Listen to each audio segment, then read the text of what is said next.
과방위에서 긴급 현안 질의 때 의원님께서 이제 매티스에게 그 보안 키 네. 그거 변경했냐라고 네, 네.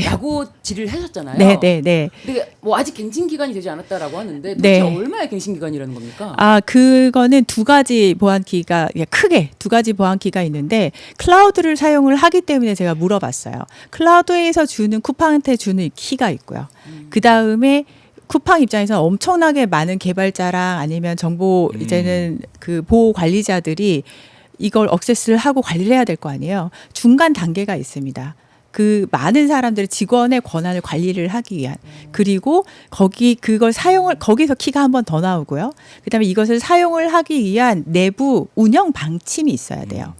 그런데 제가 물어봤던 것은 클라우드를 사용한다기에 앞에 걸 물어봤었고요. 그거는 사실은 기간이 좀 길 수도 있습니다. 왜냐하면 쿠팡한테 만약에 1,000명의 직원들을 써라 해서 클라우드에서 뭐 1,000명 걸 주진 않거든요. 그래서 큰 마스터 키처럼 이렇게 주는 것이고 그래서 그거 한 단계씩 물어봤던 거고요. 그거 자체가 지금 문제가 됐길 알았기 때문에 그거는 끊어야 돼요. 그건 끊어야 되는데 안 끊은 상태였다라는 것은 그때 이야기를 해서 알게 됐었고요. 야, 근데 오늘 이게 너무 진지해지니까 이게 스파라고 그러냐? 핫스파. 핫스팟. 핫스팟인데 예. 핫스파. 오늘 네. 추우니까 이제 뜨겁게 만들어 보자고 했는데 아무튼 그래서 제가 너무 좀 예. 잠깐만요. 너무 뜨거워지는 것 같아 갖고 아무튼 말씀을 내가 듣고 있는데 글하고 말하고 좀 비슷하시네요. 아, 저요? 예. 어떻게 해요? 아니 그러니까 글을 쓰는 사람이 말을 잘하기가 쉽지 않고 이 말을 잘하는 사람이 글을 잘 쓰기가 쉽지 않은데 이 말이 그냥 글이 되는 분이네. 저희 오늘 쿠팡 얘기하려고 아니 그러니까 좀 이제 아이스 브레이킹 네. 하는 아, 얘기 네, 드리는 네, 거긴 한데 네. 옛날 김대중 대통령이 그런 분이었어요. 아, 이게 네. 말이 글이 되는 사람. 그러니까 이 네. 사람은 말을 그대로 해놓으면 글이 되겠다. 이런 아. 분이었는데 보니까 글만큼이나 이 말도 이 밀도가 있다. 라는 말씀을 좀 드리고 이제 칭찬을 한번 드리고 이제 가야 될 것 같아요. 그 아이스 브레이킹 이어서 그럼 저도 같이 거의 호응을 해드리자면 이제 정치인이 됐기 때문에 말을 해야 되잖아요. 어쩔 수 없이 말을 많이 해야 되는 상황인데 예전에 제가 제일 좋아하던 노래 가사의 일부분이 내가 던진 말의 무게만큼 살아가고 싶어해요. 근데 노래 가사예요. 제일 좋아하는 가사인데 이제는 조금 많이 바뀌어서 말을 많이 하게 돼서 말씀하신 게 잘 지켜진다는 잘 모르겠습니다. 그래도 이제 이렇게 전문성, 그러니까 제가 들어본 이렇게 국회 분들 중에 제일 전문적인 분 같아요. 이 문제와 관련된 걸 떠나서 이 정보통신이나 IT와 관련돼서 아마 구글에서 근무했던 이게 당시 영입됐을 때도 그게 네. 상당히 화제가 됐었거든요. 네. 구글에서 무슨 일을 하셨던 거예요? 저는 프로덕트 매니지먼트 팀에 있었는데요. 한국에서는 같은 직군은 사실은 아직까지는 없다고 저는 생각을 하고 어떻게 생각하시면 되냐면은 구글 혹은 아니면 큰 회사에서 이만큼 가두리 양식장처럼 이렇게 있고 그 안에서 수없이 많은 스타트업들이 올라갔다 내려갔다. 그래서 하나가 터지고 같이 이제는 떠오르고 이런 식으로 운영이 된다고 이제 생각을 하시면 되는데 거기서 그 수많은 스타트업들이 올라갔다 내려갔다 할 때 그 작은 그 스타트업 그 안에서의 미니 CEO라고 생각을 하시면 되고요. 책임과 권한을 다 가지고 있었기 때문에 한국에서는 똑같이 만들기는 어렵더라고요. 왜냐하면 책임은 줄지언정 권한은 잘 안 주시더라고요. 위에서.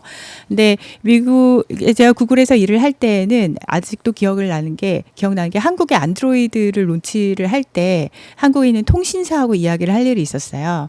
근데 제가 나와서 저는 이제 하나씩 결정을 내리면서 가는데 저쪽에서는 뭐 상무님 뭐 이런 분들이 나오셔서 제가 물어보면 그거는 뭐 부사장님께 그거는 사장님께 그때 한국에 있을 때인데 뭐 제가를 받아야 된다. 그래서 제가 결정하실 수 있는 분 좀 나오시죠라고 얘기했던 기억이 나요. 그러니까 그게 가장 큰 차이인데 나의 프로덕트에 대해서는 제가 결정과 책임을 다 가져가는 구조라서 뭐 개발팀 뭐 법무팀 다 같이 일을 했었습니다. 그래서 이 문제에 대해서도 굉장히 해박하신 거네요. 그러니까 그냥 기업에서 계속 있었다가 정치권으로 저는 입법부로 이직을 했다라고 이제 표현을 하고 있습니다. 네. 그러면 기존의 경험이 여기에 도움이 돼야 되겠죠. 그러니까 이제 이 사건은 이제 크게 보면 사실관계를 밝히는 거. 그러니까 이제 지금 사실관계 밝히는 거 청문회, 국정조사 이런 게 있을 수 있는 거고. 그 과정에서 책임자를 이게 처벌하는 이런 문제도 있을 거고. 그리고 이제 재발을 어떻게 하면 방지할 수 있느냐. 입법하는 것들. 근데 네. 그 중간에 하나 더 들어가는 것은 뭐냐면은 굉장히 많은 시행 주체가 정부가 됩니다. 네. 그래서 정부에 대해서 요구를 할 것들이 이제 챙기면서 얘기하는 것이 같이 들어가죠. 네. 그러니까 이제 저도 사실 헷갈리는 때가 있어요. 그러니까 뭐냐면 미국식은 이런 건가? 그러니까 예를 들면 미국에서 이런 일이 있었다. 어우, 지금 네. 예를 들면 미국에서 지금 네. 구글에 계셔요. 네, 네. 의원이 아니고 네. 미국에 계신데 미국의 구글이든 비슷한 기업이 네. 이런 일이 있었어요. 네. 그럼 어떻게 돼야 돼요? 어떻게 되냐면요. 우선 제일 처음에는 징벌적 손배하고 그다음에 집단 소송 부분이 아주 자리 잡고 있어서 제일 먼저 벌어진 건 집단 소송이 벌어지게 됩니다. 집단 소송. 그러면 회사 입장에서는 많은 경우에는 미리 합의를 해줘요. 아주 천문학적인 돈을 들여서. 이유는 그 다음 단계로 가게 되면은 디스커버리 제도가 또 미국에 존재를 하기 때문에 소송 과정에서 본인들의 기업의 기밀이나 여러 가지 정보를 내놔야 돼요. 그러기 때문에 그 전에 합의 과정을 굉장히 많이 거치게 됩니다. 많은 경우 그 앞에서 해결이 되고 소송이 진행이 되게 될 경우에 뭐 메타도 그랬고 뭐 티모바일도 그랬었지만 상당히 많은 과징금을 받게 되죠. 뭐 기억으로는 6조 넘고 11조 넘고 뭐 이런 과징금들이 다 있었었고요. 저는 요 앞에를 조금 짚고 싶어요. 도대체 범킴은 어떤 용기, 그에게 뭐 때문에 그런 용기가 생겼을까? 이렇게 과한.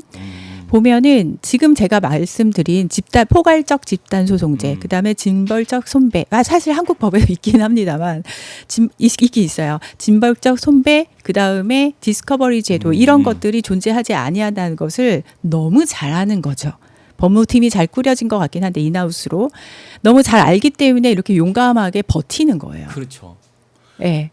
그리고 어찌됐든 우리나라 이 과징금의 최고액을 받았었거든요. 네. 쿠팡이. 최고액이 1,600억인데 이제 조단이 얘기하시니까 야 네. 진짜 우리나라 뭐 멀었구나라고 생각하는데 그때 했던 일도 지금 반복되고 있어요. 맞습니다. 그러니까 PB사들 PB사들 그 랭킹 조정하는 거, 그 알고리즘 네, 조작하고 그러니까 그 당시에 어떤 일이 있었냐면 쿠팡이 모든 거래 내역을 볼 수 있으니까 좀 잘 팔리고 좋은 제품을 그냥 본인들 PB로 만들어 버리는 거예요. 네. 그래갖고 그 PB 제품의 랭킹을 조정하고 알고리즘을 조정하는 거예요. 그래서 이제 진짜 오죽했으면 우리나라에서 1,600을 때렸겠냐. 그러니까요. 이런 생각이 들 정도로. 근데 그 약했다고 봅니다. 너무 쉽게 져버렸잖아요. 너무 쿠팡이 그냥 바로 입금해버리고. 얼마나 근데 기뻤을까요 그 안에서? 그러니까. 네. 그래서 저는 과연 어떤 게 아플 거냐.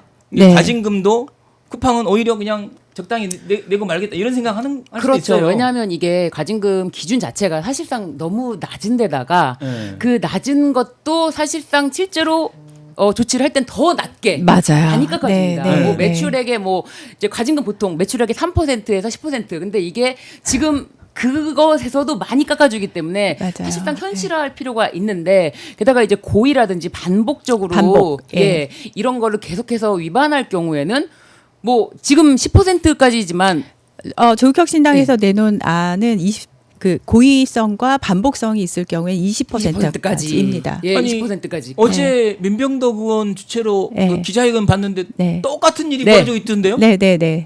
그 뒤로도 똑같이 저는 그래서 이 플랫폼 기업이 제조업을 하는 거에 대해서 이것도 법안을 내야 된다고 저는 개인적으로 주장하는 어떤 거예요. 법안을 그러니까 이걸 얘기하실까요? 플랫폼 기업은 네. 뭐 자회사든 어디든 네, 네. 그러니까 예를 들면 금산분리처럼 직접적으로 분리해야 만들지 된다. 말라. 플랫폼은 네, 그냥 네, 중개만 해라. 네. 이런 건데 아니 왜냐하면 데이터를 보고 있으니까.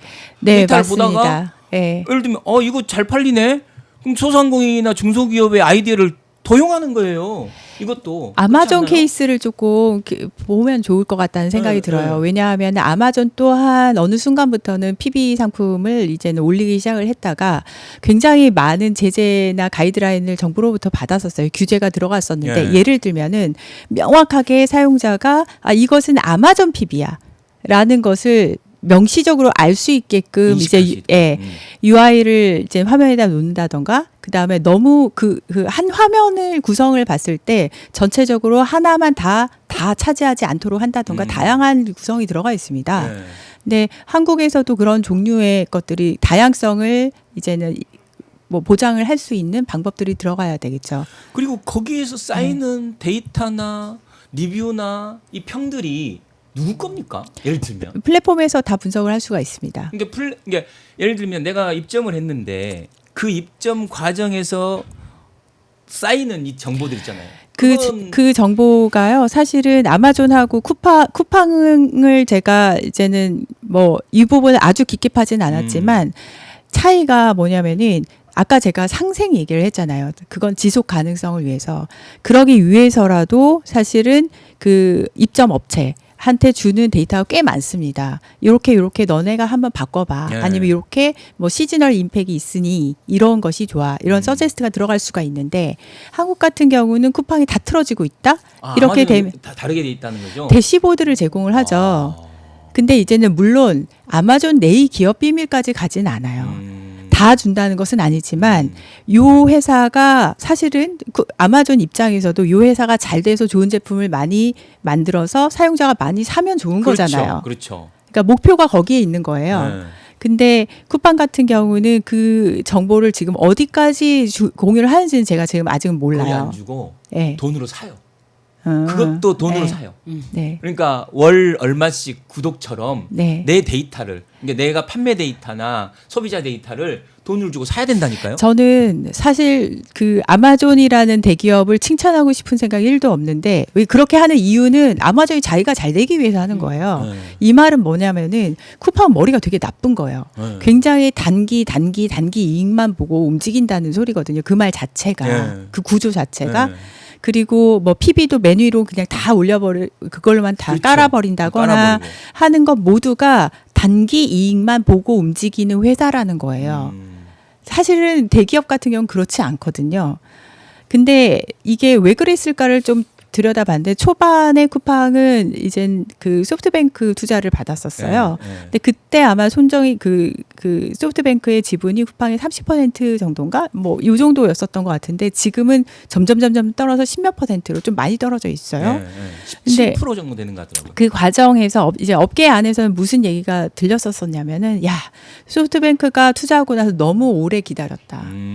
빨리 왜냐하면 여기는 AI 투자하고 암 사야 되고 막 이러는데 그 쿠팡에는 계속 밑빠진 독에 물 붓는 느낌이 이제 소프트뱅크는 컸을 거예요. 투자금 회수를 어느 정도는 해야 되는데 그래서 분명히 어떤 실적 압박들은 있었을 것 같고요. 왜냐하면 소프트뱅크야말로 돈 놓고 돈 먹는 곳이거든요. 그렇죠. 네, 네. 그래서 실적 압박도 분명히 있었을 텐데 그것을 풀어가는 방식이 초반에 지속 가능성을 어떤 키 매트릭으로 두고 풀어갔으면 그 다음에 투자를 하고 나서 이렇게 업하는 과정이 있었을 텐데 초반에 저는 그렇게 잡지 않은 것 같아요. 이 사람의 철학 자체가. 그러니까 계속 투자금이 들어가거나 아니면 안에서 이걸 쥐어짜던가 둘 중에 하나로 풀어가고 있었다가 지금 이 사태까지 온 거라고 그러니까요. 봅니다. 그리고 이게 진짜 좀 약간 아까도 잠깐 얘기 드렸던 내용인데 그러니까 우리가 이런 디지털 경제나 플랫폼 경제의 세계사적 흐름하고 좀 반대로 갔어요, 우리나라는. 그러니까 어떻게 보면 미국은 FTC 그 리나칸 등장 이후로 상당히 좀 빅테크 기업들과의 약간 전선을 정부가 만들었고 유럽도 유럽연합 중심으로 이제 뭐 그 디지털 마켓법 이런 것들 만들고 그랬잖아요. 그렇죠. 네. 근데 우리는 윤석열 들어오자마자 무슨 자율규제란 말 들어보셨죠? 자율규제라는 단어는 여기저기서 쓰이죠. 근데 아무튼 윤석열 정부의 네. 이 디지털과 관련된 정책의 핵심 키워드가 자율규제였어요. 그 3년을 네, 완전히 네, 그냥 네. 허송세월 보내버린 거예요. 저는 지금 사실 지금 현재 이재명 정부의 AI 3대 강국 네, 네. 을 굉장히 응원을 하고 관련된 입법도 많이 하고 있는 입장에서 예. 말씀을 드리자면은 오해는 좀 풀어야 될 것 같아서 네, 네. 자율규제라는 단어 자체가 잘못되진 않았어요. 네. 그걸 윤석열 정부가 진짜 이상하게 사용을 한 거죠. 맞아요. 네. 진짜. 그래서 저는 자율규제라는 단어 자체는 네. 지켜져야 된다고 생각을 하는 네. 입장이고 그래야지 지금 우리 그 이재명 정부가 끌고 있는 AI 3대 강국 그다음에 네. GDP를 더 올릴 수 있는 그 길을 갈 수 있다라고 생각을 합니다. 네. 그래서 자율규제라는 것이 막 이렇게 두들겨 맞아야 되는 단어는 아니에요. 윤석열 정부가 윤석열만 봤을 진짜 때. 이상하게 네. 사용을 한 거죠. 맞아요. 오히려 쿠팡 같은 기업을 키우는 방향으로 갖고 가버린 거고 기업 총수만을 위한 방향으로 갖고 가버린 건데 지금 우리 대한민국이라는 곳이 저는 계속해서 AI를 딛고 3대 강국 뛰어야 된다라고 주장하는 입장에서는 산업이 발전할 수 있도록 규제나 아니면 제도가 그걸 받침을 해야 되고 그게 발전할 수 있도록 필요한 제도들이 있습니다. 그러니까 그 모든 규제가 나쁜 게 아니에요. 맞아요. 제가 룰은 그 필요하죠. AI 얘기를 할 때 신호등 이야기를 많이 해요. 신호등. 자동차 산업이 발전을 할 수 있었던 것은 신호등 같은 기본적 전 세계적으로 어느 정도 통용이 되는 기본적인 규제가 있어서라고 얘기를 하는 거거든요. 만약에 그 신호등이 없었다면 신호등 없는 강남역 사거리를 생각을 하면 어떻게 됐을까? 약간 그거예요. 그래서 산업이 발전을 하기 위한 신호등 같은 규제는 필요합니다. 근데 그 이외의 것은 사실은 자율 규제하고 굉장히 많이 엮여 있어요. 그래서 AI 3대 강국 갑자기 AI로 갔는데 아니, 전문가시니까 좀. 가기 위해서라도 이런 구조체는 만들어져야 되지만 다시 쿠팡으로 와서 쿠팡은 아까 말씀드렸듯이 한국에 뭐 포괄적 집단 소송 제도 없고 디스커버리 제도도 없고 네. 이런 것을 너무나도 잘 활용한 그다음에 그렇죠. 인건비가 미국에 비해서 싼 것도 너무나도 잘 활용한 그다음에 노동자들의 인권이 잘 지켜지지 아니하다는 것도 너무나도 잘 활용한 아주 악질적인 케이스죠. 네, 알고 그런 자율 거니까. 규제라는 것조차도 네. 너무 그거를 잘 활용을 해버린 케이스라고 보고요. 저는 기업에서 오랫동안 일을 했었기 때문에 무슨 일이 터졌을 때 기업 입장에서 이래서 저랬겠구나라는 이해도는 있어요. 이해도가 있는데도 불구하고 그 이해도를 가지고 봐도 이건 이해가 안 되는 영역입니다. 근데 그때 얼마나 예를 들면 그 쿠팡의 최고 경영자가 네. 윤석열의 사법 연수원 동기가 최고 경영자였고 쿠팡에서 근무하다가 청와대 근무했다니까요. 네.